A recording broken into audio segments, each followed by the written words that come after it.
الاندلسيات اخبارها ايه بسرعه جدا في نهايه السهره كده، نعيش مع الاندلسيات. دكتور خالد، معلوماتك ايه عن الموسيقى الاندلسيه والكلمات الاندلسيه والغناء الاندلسي؟ هو طبعا الموشحات اللي يعني التراث الأندلسي قدم لنا فنا جميلا جدا، الموشحات والأسجال طبعا، لأن الزجل ظهر لكن في الأندلس، الموشحات إنما دي هي اللي الموشحات ظهرت لنا او جات طبعا لنا، هي اللي كان وصلت. تطورا طبيعيا للقصيدة، مش كبديل، إنما القصيدة العربية كانت وصلت إلى درجة الجمود بالظبط.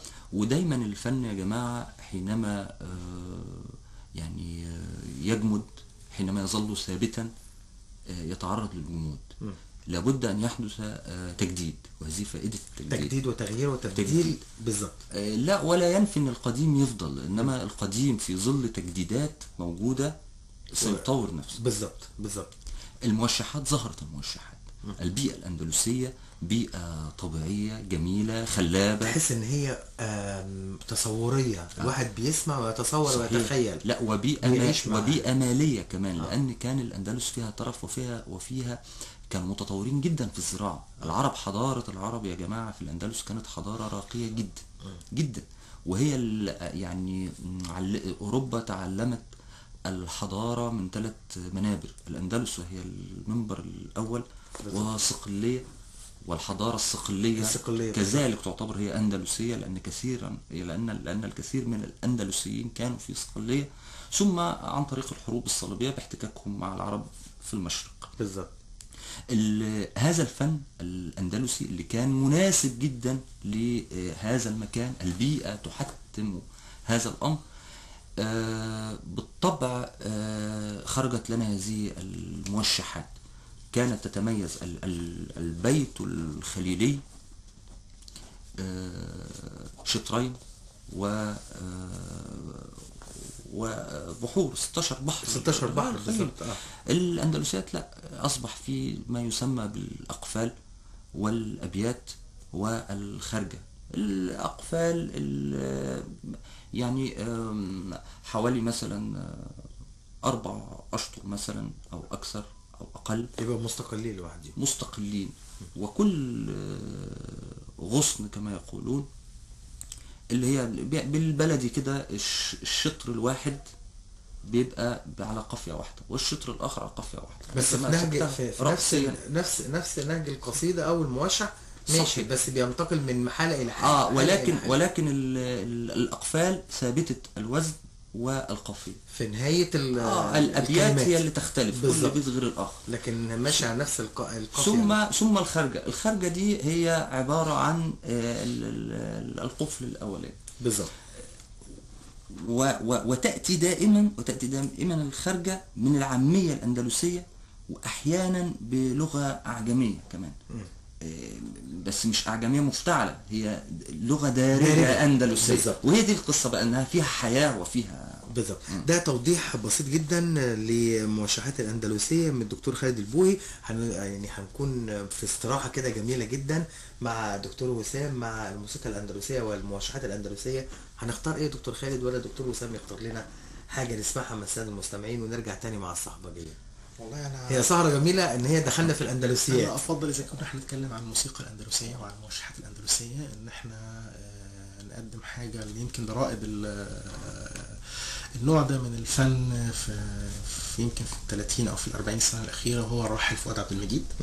فؤاد عبد المجيد قدم عدد كبير جدا من الموشحات الأندلسية، يمكن من أشهرها عجبا لغزال، قتال عجبا، يا غريب الدار، قدم كمان يا ليل الصب متى غدو.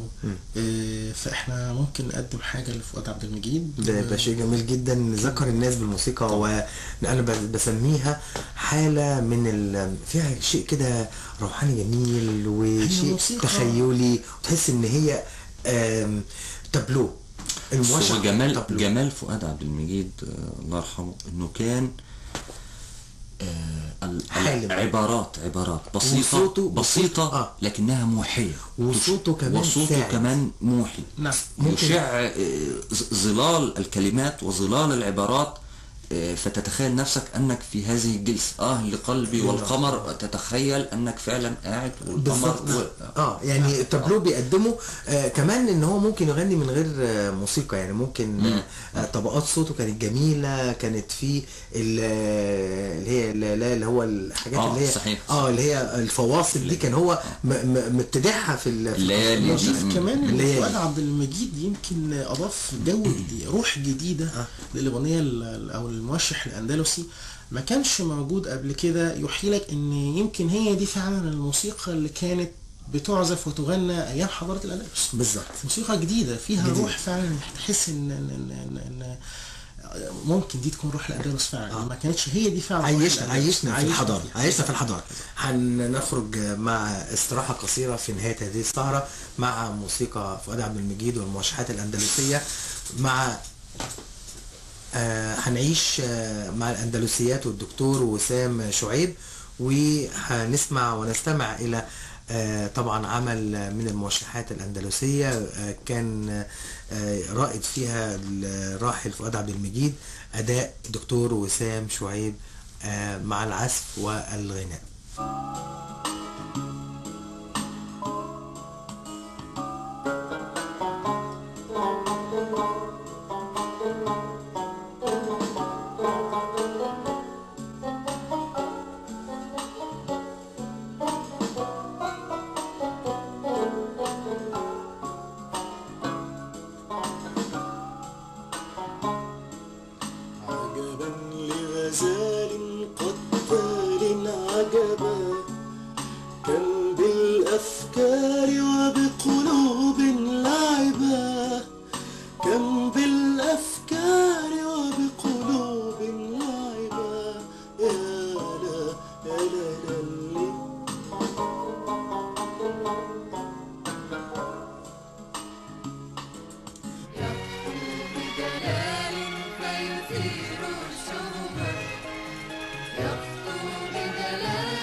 عجبا لغزال قتال عجبا كان بالأفكار وبقلوب لعبا.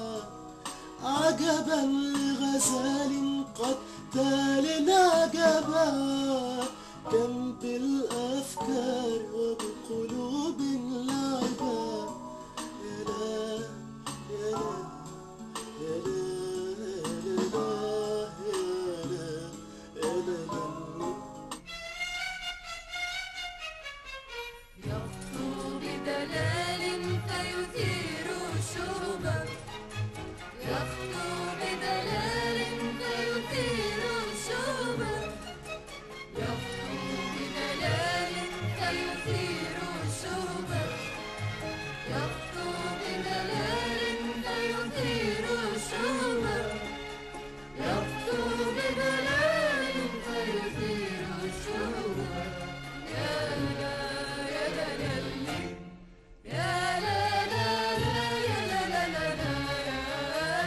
بنحيي ونثني على الدكتور وسام شعيب بالأداء الجميل. عيشنا في الحالة الأندلسية والموسيقى الأندلسية للموشحات الأندلسية، وفكرنا بصوت جميل فنان رائع فنان رائع يعني الأستاذ فؤاد عبد المجيد الله يرحمه. يعني نقول ما خدش حظه قوي، لو كان يعني عاش في الأندلسية كتير كان هيوصل لشبابنا الفن الأندلسي حقيقي، عشان هو كان مؤمن قوي بهذه الموسيقى والموشحات.